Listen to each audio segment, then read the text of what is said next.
ಇಂಥ ವಿದ್ವಾಂಸರುಗಳಿರ್ತದೆ, ಪರಂಪರೆಗಳು ಇರ್ತದೆ, ನೃತ್ಯ ಇರ್ತದೆ, ಕಲೆ ಇರ್ತದೆ, ಸಾಹಿತ್ಯ ಇರುತ್ತೆ. ಎಲ್ಲ ಆಗೋದು ಪೋಷಕರಾಗಿ ಕೆಲಸ ಮಾಡ್ತಾರೆ. ಅವರೇ ವಾಗ್ಮಿಗಳಾಗಿರ್ತಾರೆ. ಜಯಚಾಮರಾಜನ್ ನಾಲ್ವಡಿ ಕೃಷ್ಣರಾಜ ಒಡೆಯರು ಮತ್ತು ಇವರು ಅವರಿಗೆ ಪರ್ಷಿಯನ್ ಭಾಷೆ ಗೊತ್ತಿತ್ತು, ಹಿಂದಿ ಗೊತ್ತಿತ್ತು, ಮತ್ತು ಇಂಗ್ಲೀಷು ಮತ್ತು ಪಾಶ್ಚಾತ್ಯ ಇಂಗ್ಲೀಷು ಸಹ ಸಾಕಷ್ಟು ಪ್ರೌಢಮೆ ಇತ್ತು. ಹಾಗೆ ಜಯಚಾಮರಾಜೇಂದ್ರ ಒಡೆಯರು ಸಹ ತಮ್ಮ ಅನೇಕ ಚಾಮುಂಡಿ ಮೇಲೆ ಕೀರ್ತನೆಗಳನ್ನು ರಚಿಸುತ್ತಾರೆ. ಹಾಗಾಗಿ ಆ ಒಂದು ಪರಂಪರೆ, ಆಧ್ಯಾತ್ಮಿಕ ಪರಂಪರೆಯನ್ನು ಮೈಸೂರು ಸಂಸ್ಥಾನ ಬೆಳೆಸ್ಕೊಂಡು ಬಂದಿದೆ. ಹಾಗಾಗಿ ಅದರ ಬಳುವಳಿಯಾಗಿ ನಾವೆಲ್ಲ ಮುಂದುವರ್ಸ್ಕೊಂಡು ಹೋಗಬೇಕು ಅಂತ ಹೇಳ್ಬೋದು. ಜಯಚಾಮರಾಜೇಂದ್ರ ಒಡೆಯರ ಕೀರ್ತನೆಗಳನ್ನು ಚಾಮುಂಡಿ ಬಗ್ಗೆ ಸಾಕಷ್ಟು ಅನುವಾದ ಮಾಡಿದ್ದಾರೆ. ಆಮೇಲೆ ನಮ್ಮ ಕನ್ನಡ ಕೀರ್ತನೆಗಳನ್ನು ಆಂಗ್ಲ ಭಾಷೆಗೆ ಅನುವಾದವಾಗಿದೆ.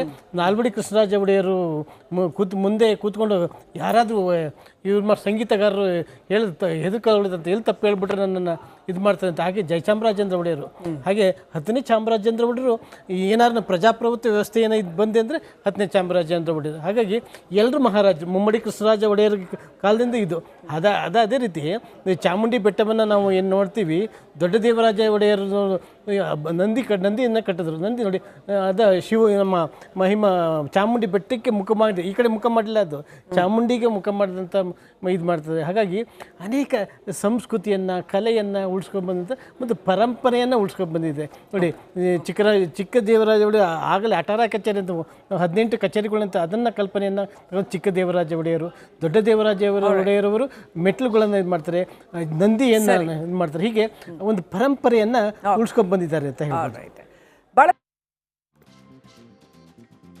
ಗಮನಿಸ್ತಾ ಇದ್ದೀವಿ. ಇನ್ನೇನು ಕೆಲವೇ ಕ್ಷಣಗಳಲ್ಲಿ ಜಂಬೂ ಸವಾರಿ ಆರಂಭ ಆಗುತ್ತೆ. ಅದಕ್ಕೂ ಮುನ್ನ ಒಂದಷ್ಟು ಸಿದ್ಧತಾ ಕಾರ್ಯಗಳು ನಡೀತಾ ಇದೆ. ಹೌದು, ಅಲಂಕಾರಗಳನ್ನು ಮಾಡ್ತಾ ಇದ್ದಾರೆ. ಬಹಳ ವಿಶೇಷವಾದಂಥ ಅಲಂಕಾರ. ಇದನ್ನೇ ನೋಡೋದಕ್ಕೆ ಅಂತ ಲಕ್ಷಾಂತರ ಮಂದಿ ಕಾಯ್ತಾ ಕೂತಿರೋದು. ಅದ್ಭುತ ಅಲಂಕಾರ. ಆ ವೈಭೋಗವನ್ನು ಕಣ್ತುಂಬಿಕೊಳ್ಬೇಕು ಅನ್ನುವಂಥ ನಿಟ್ಟಿನಲ್ಲಿ ನಾವೆಲ್ಲರೂ ಕಾದಿದ್ದೀವಿ. ಅದನ್ನು ತಯಾರು ಮಾಡ್ತಾ ಇರುವಂಥ ದೃಶ್ಯ.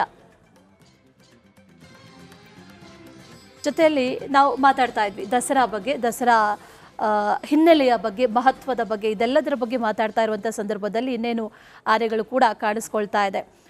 ಆಗಲೇ ಲಕ್ಷ್ಮೀ ಕಿಶೋರ್ ಅವರು ನೀವು ಕೂಡ ಒಂದಷ್ಟು ವಿಚಾರಗಳ ಬಗ್ಗೆ ಮಾತಾಡ್ತಾ ಇದ್ರಿ. ವಿಶೇಷವಾಗಿ ಈ ಆನೆಗಳ ಬಗ್ಗೆ, ಅವರ ಈ ಚಿತ್ತಾರಗಳ ಬಗ್ಗೆ, ಅದರ ಬಗ್ಗೆ ಮಾತಾಡ್ತೀನಿ. ಆದರೆ ಅದಕ್ಕೂ ಮುನ್ನ ಒಂದಷ್ಟು ಟ್ಯಾಬ್ಲೋಗಳು ಕೂಡ ಆಗಮಿಸ್ತಾ ಇರುವಂಥದ್ದು. ಸುಮಾರು 58 ಟ್ಯಾಬ್ಲೋಗಳಿದೆ ಈ ಬಾರಿ. 100ಕ್ಕೂ ಹೆಚ್ಚು ಕಲಾ ತಂಡಗಳು ಎಲ್ಲವೂ ಕೂಡ ಜಂಬೂ ಸವಾರಿಯ ಮೆರುಗನ್ನು ಹೆಚ್ಚಿಸ್ತಾ ಇದೆ. ಒಂದೊಂದಾಗಿ ಆಗಮಿಸ್ತಾ ಇರುವಂಥ ದೃಶ್ಯಗಳನ್ನು ಗಮನಿಸ್ತಾ ಇದ್ದೀವಿ. ಎಲ್ಲ ಜಿಲ್ಲೆಗಳನ್ನು ಪ್ರತಿನಿಧಿಸುವಂಥ ಟ್ಯಾಬ್ಲೋಗಳು, ಅಲ್ಲಿನ ಸಂಸ್ಕೃತಿ ಎಲ್ಲವನ್ನು ಕೂಡ ಪ್ರತಿನಿಧಿಸುವಂಥ ಟ್ಯಾಬ್ಲೋಗಳು, ಸ್ತಬ್ಧ ಚಿತ್ರಗಳ ಆಗಮನ ಆಗ್ತಾ ಇದೆ. ಆ ವಿಜುವಲ್ಸ್ ಒಂದು ಕಡೆಯಲ್ಲಿ ಗಮನಿಸ್ತಾ ಇದ್ದೀವಿ. ಮತ್ತೊಂದು ಕಡೆಯಲ್ಲಿ ಈಗಾಗಲೇ ತಯಾರಿಗಳು ನಡೀತಾ ಇದೆ. ಇನ್ನೇನು ಕೆಲವೇ ಕ್ಷಣಗಳಲ್ಲಿ ಜಂಬೂ ಸವಾರಿ ಆರಂಭ ಆಗುತ್ತೆ. ಇಂಥ ವಿದ್ವಾಂಸರುಗಳಿರ್ತದೆ, ಪರಂಪರೆಗಳು ಇರ್ತದೆ, ನೃತ್ಯ ಇರ್ತದೆ, ಕಲೆ ಇರ್ತದೆ, ಸಾಹಿತ್ಯ ಇರುತ್ತೆ. ಎಲ್ಲ ಆಗೋದು ಪೋಷಕರಾಗಿ ಕೆಲಸ ಮಾಡ್ತಾರೆ. ಅವರೇ ವಾಗ್ಮಿಗಳಾಗಿರ್ತಾರೆ. ಜಯಚಾಮರಾಜನ್ ನಾಲ್ವಡಿ ಕೃಷ್ಣರಾಜ ಒಡೆಯರು ಮತ್ತು ಇವರು ಅವರಿಗೆ ಪರ್ಷಿಯನ್ ಭಾಷೆ ಗೊತ್ತಿತ್ತು, ಹಿಂದಿ ಗೊತ್ತಿತ್ತು, ಮತ್ತು ಇಂಗ್ಲೀಷು ಮತ್ತು ಪಾಶ್ಚಾತ್ಯ ಇಂಗ್ಲೀಷು ಸಹ ಸಾಕಷ್ಟು ಪ್ರೌಢಮೆ ಇತ್ತು. ಹಾಗೆ ಜಯಚಾಮರಾಜೇಂದ್ರ ಒಡೆಯರು ಸಹ ತಮ್ಮ ಅನೇಕ ಚಾಮುಂಡಿ ಮೇಲೆ ಕೀರ್ತನೆಗಳನ್ನು ರಚಿಸುತ್ತಾರೆ. ಹಾಗಾಗಿ ಆ ಒಂದು ಪರಂಪರೆ, ಆಧ್ಯಾತ್ಮಿಕ ಪರಂಪರೆಯನ್ನು ಮೈಸೂರು ಸಂಸ್ಥಾನ ಬೆಳೆಸ್ಕೊಂಡು ಬಂದಿದೆ. ಹಾಗಾಗಿ ಅದರ ಬಳುವಳಿಯಾಗಿ ನಾವೆಲ್ಲ ಮುಂದುವರ್ಸ್ಕೊಂಡು ಹೋಗಬೇಕು ಅಂತ ಹೇಳ್ಬೋದು. ಜಯಚಾಮರಾಜೇಂದ್ರ ಒಡೆಯರ ಕೀರ್ತನೆಗಳನ್ನು ಚಾಮುಂಡಿ ಬಗ್ಗೆ ಸಾಕಷ್ಟು ಅನುವಾದ ಮಾಡಿದ್ದಾರೆ. ಆಮೇಲೆ ನಮ್ಮ ಕನ್ನಡ ಕೀರ್ತನೆಗಳನ್ನು ಆಂಗ್ಲ ಭಾಷೆಗೆ ಅನುವಾದವಾಗಿದೆ.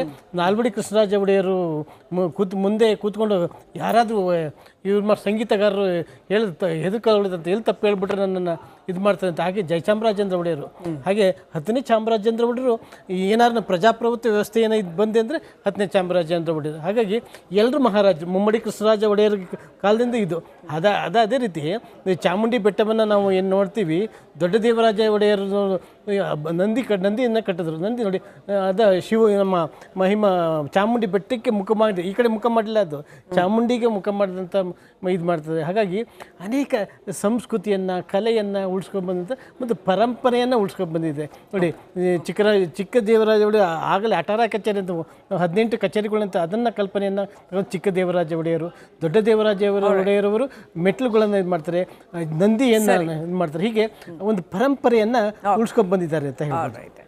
ಬಹಳ ಗಮನಿಸ್ತಾ ಇದ್ದೀವಿ.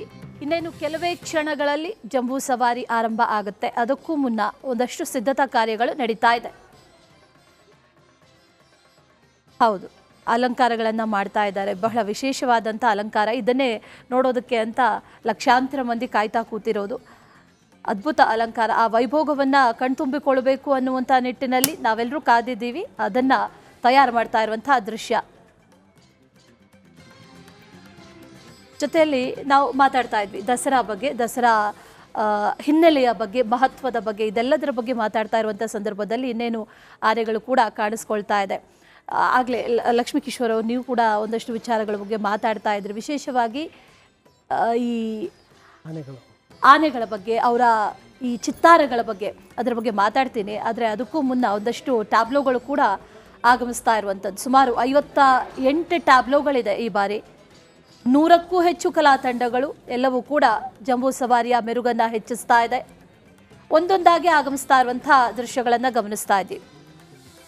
ಎಲ್ಲ ಜಿಲ್ಲೆಗಳನ್ನು ಪ್ರತಿನಿಧಿಸುವಂಥ ಟ್ಯಾಬ್ಲೋಗಳು, ಅಲ್ಲಿನ ಸಂಸ್ಕೃತಿ ಎಲ್ಲವನ್ನು ಕೂಡ ಪ್ರತಿನಿಧಿಸುವಂಥ ಟ್ಯಾಬ್ಲೋಗಳು, ಸ್ತಬ್ಧ ಚಿತ್ರಗಳ ಆಗಮನ ಆಗ್ತಾ ಇದೆ. ಆ ವಿಜುವಲ್ಸ್ ಒಂದು ಕಡೆಯಲ್ಲಿ ಗಮನಿಸ್ತಾ ಇದ್ದೀವಿ. ಮತ್ತೊಂದು ಕಡೆಯಲ್ಲಿ ಈಗಾಗಲೇ ತಯಾರಿಗಳು ನಡೀತಾ ಇದೆ. ಇನ್ನೇನು ಕೆಲವೇ ಕ್ಷಣಗಳಲ್ಲಿ ಜಂಬೂ ಸವಾರಿ ಆರಂಭ ಆಗುತ್ತೆ. ಇಂಥ ವಿದ್ವಾಂಸರುಗಳಿರ್ತದೆ, ಪರಂಪರೆಗಳು ಇರ್ತದೆ, ನೃತ್ಯ ಇರ್ತದೆ, ಕಲೆ ಇರ್ತದೆ, ಸಾಹಿತ್ಯ ಇರುತ್ತೆ. ಎಲ್ಲ ಆಗೋದು ಪೋಷಕರಾಗಿ ಕೆಲಸ ಮಾಡ್ತಾರೆ. ಅವರೇ ವಾಗ್ಮಿಗಳಾಗಿರ್ತಾರೆ. ಜಯಚಾಮರಾಜನ್, ನಾಲ್ವಡಿ ಕೃಷ್ಣರಾಜ ಒಡೆಯರು ಮತ್ತು ಇವರು, ಅವರಿಗೆ ಪರ್ಷಿಯನ್ ಭಾಷೆ ಗೊತ್ತಿತ್ತು, ಹಿಂದಿ ಗೊತ್ತಿತ್ತು, ಮತ್ತು ಇಂಗ್ಲೀಷು ಮತ್ತು ಪಾಶ್ಚಾತ್ಯ ಇಂಗ್ಲೀಷು ಸಹ ಸಾಕಷ್ಟು ಪ್ರೌಢಮೆ ಇತ್ತು. ಹಾಗೆ ಜಯಚಾಮರಾಜೇಂದ್ರ ಒಡೆಯರು ಸಹ ತಮ್ಮ ಅನೇಕ ಚಾಮುಂಡಿ ಮೇಲೆ ಕೀರ್ತನೆಗಳನ್ನು ರಚಿಸುತ್ತಾರೆ. ಹಾಗಾಗಿ ಆ ಒಂದು ಪರಂಪರೆ, ಆಧ್ಯಾತ್ಮಿಕ ಪರಂಪರೆಯನ್ನು ಮೈಸೂರು ಸಂಸ್ಥಾನ ಬೆಳೆಸ್ಕೊಂಡು ಬಂದಿದೆ. ಹಾಗಾಗಿ ಅದರ ಬಳುವಳಿಯಾಗಿ ನಾವೆಲ್ಲ ಮುಂದುವರ್ಸ್ಕೊಂಡು ಹೋಗಬೇಕು ಅಂತ ಹೇಳ್ಬೋದು. ಜಯಚಾಮರಾಜೇಂದ್ರ ಒಡೆಯರ ಕೀರ್ತನೆಗಳನ್ನು ಚಾಮುಂಡಿ ಬಗ್ಗೆ ಸಾಕಷ್ಟು ಅನುವಾದ ಮಾಡಿದ್ದಾರೆ. ಆಮೇಲೆ ನಮ್ಮ ಕನ್ನಡ ಕೀರ್ತನೆಗಳನ್ನು ಆಂಗ್ಲ ಭಾಷೆಗೆ ಅನುವಾದವಾಗಿದೆ. ನಾಲ್ವಡಿ ಕೃಷ್ಣರಾಜ ಒಡೆಯರು ಮುಂದೆ ಕೂತ್ಕೊಂಡು ಯಾರಾದರೂ ಇವ್ರ ಸಂಗೀತಗಾರರು ಹೆದರ್ಕೊಳ್ಳೋದಂತ ಎಲ್ಲಿ ತಪ್ಪು ಹೇಳ್ಬಿಟ್ರೆ ನನ್ನನ್ನು ಇದು ಮಾಡ್ತಾರೆ ಅಂತ. ಹಾಗೆ ಜಯಚಾಮರಾಜೇಂದ್ರ ಒಡೆಯರು, ಹಾಗೆ 10ನೇ ಚಾಮರಾಜೇಂದ್ರ ಒಡೆಯರು ಏನಾರು ಪ್ರಜಾಪ್ರಭುತ್ವ ವ್ಯವಸ್ಥೆ ಏನೋ ಇದು ಬಂದೆ ಅಂದರೆ 10ನೇ ಚಾಮರಾಜೇಂದ್ರ ಒಡೆಯರು. ಹಾಗಾಗಿ ಎಲ್ಲರೂ ಮಹಾರಾಜರು. ಮುಮ್ಮಡಿ ಕೃಷ್ಣರಾಜ ಒಡೆಯರ ಕಾಲದಿಂದ ಇದು ಅದೇ ರೀತಿ ಚಾಮುಂಡಿ ಬೆಟ್ಟವನ್ನು ನಾವು ಏನು ನೋಡ್ತೀವಿ, ದೊಡ್ಡ ದೇವರಾಜ ಒಡೆಯರು ನಂದಿಯನ್ನು ಕಟ್ಟಿದ್ರು. ನಂದಿ ನೋಡಿ, ನಮ್ಮ ಮಹಿಮಾ ಚಾಮುಂಡಿ ಬೆಟ್ಟಕ್ಕೆ ಮುಖ ಮಾಡಿ, ಈ ಕಡೆ ಮುಖ ಮಾಡಲಿಲ್ಲ, ಅದು ಚಾಮುಂಡಿಗೆ ಮುಖ ಮಾಡಿದಂಥ ಇದು ಮಾಡ್ತದೆ. ಹಾಗಾಗಿ ಅನೇಕ ಸಂಸ್ಕೃತಿಯನ್ನು, ಕಲೆಯನ್ನು ಉಳಿಸ್ಕೊಂಡು ಬಂದಂಥ ಮತ್ತು ಪರಂಪರೆಯನ್ನು ಉಳಿಸ್ಕೊಂಡು ಬಂದಿದೆ. ನೋಡಿ, ಚಿಕ್ಕ ದೇವರಾಜ ಒಡೆಯರು ಆಗಲೇ ಅಟಾರ ಕಚೇರಿ ಅಂತ 18 ಕಚೇರಿಗಳಂತ ಅದನ್ನು ಕಲ್ಪನೆಯನ್ನು ಚಿಕ್ಕ ದೇವರಾಜ ಒಡೆಯರು, ದೊಡ್ಡ ದೇವರಾಜ ಒಡೆಯರವರು ಮೆಟ್ಲುಗಳನ್ನು ಇದು ಮಾಡ್ತಾರೆ, ನಂದಿಯನ್ನು ಇದು ಮಾಡ್ತಾರೆ. ಹೀಗೆ ಒಂದು ಪರಂಪರೆಯನ್ನು ಉಳಿಸ್ಕೊಂಡು ಬಂದಿದ್ದಾರೆ ಅಂತ ಹೇಳ್ಬೋದು. ಬಹಳ